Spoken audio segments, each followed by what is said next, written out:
When we hear terms like stun gun and taser, most of the time people picture something like this. We've seen it in the different movies. When you turn it on, it makes that nice popping sound we're all familiar with. It arcs that electrical charge from barb to barb right here. As opposed to the brand Taser, which is actually something that works on very different technology, where these are called conducted energy weapons. This is your traditional stun gun. With the stun gun, it is 100% surface level pain compliance. It shocks someone at the surface. Now, we've all seen in the movies where the kidnapper has one of these, puts it to the neck of the victim. The person falls unconscious and ends up in the trunk of the vehicle that is taken off, becomes victim inside of that movie.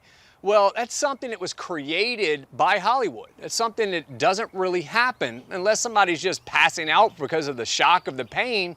This device is not actually doing something that causes them to lose consciousness at all. It's all surface level pain. As soon as this is no longer in contact with that person, there is no more pain, which means they can continue to create that violent action that they were doing before. So that's our traditional stun gun.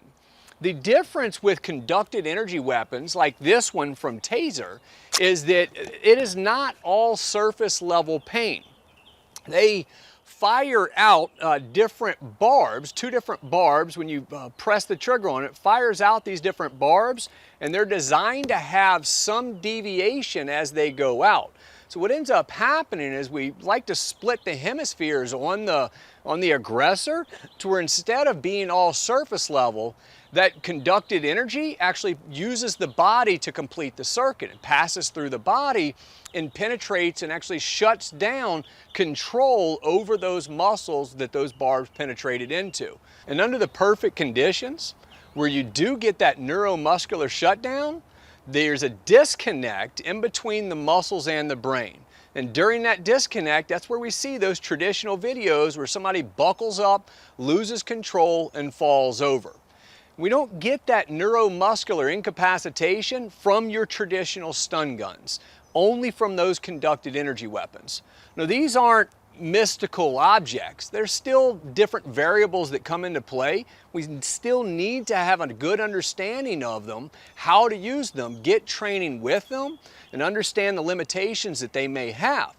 So it's important to understand when you hear the term stun gun, we're talking about that traditional pain compliance device, which is very different than the word taser, which is nothing more than the brand Taser that makes the conducted energy weapons. The conducted energy weapons can make a very great tool for self-defense.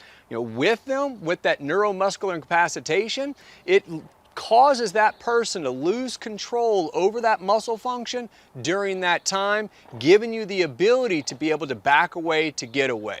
For more information on, check out taser.com.